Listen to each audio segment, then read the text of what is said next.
This is Amy Chan from CakeDecoratingSchool.com, and if you like cake decorating, you're in the right place.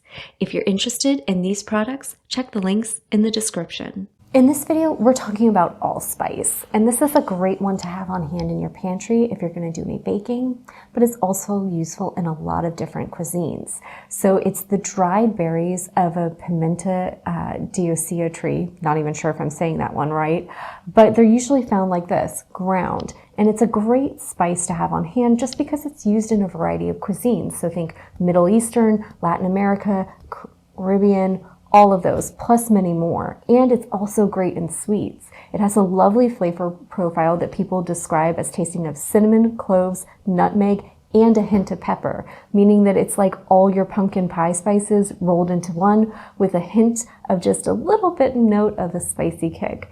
So it's great for other reasons too. It's a good source of things like magnesium, calcium, and iron.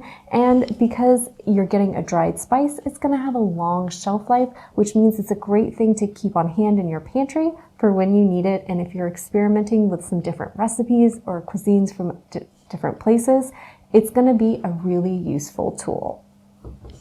If you enjoyed this video and you'd like more about the cake decorating materials and equipment we use, or just some inspirational videos about cake decorating itself, you can follow us on Insta or YouTube at Cake Decorating School. If you'd like to know more about yearly membership and what it entails, you can go to www.cakedecoratingschool.com for more information. And if you're interested in these products, you can check the links in the description.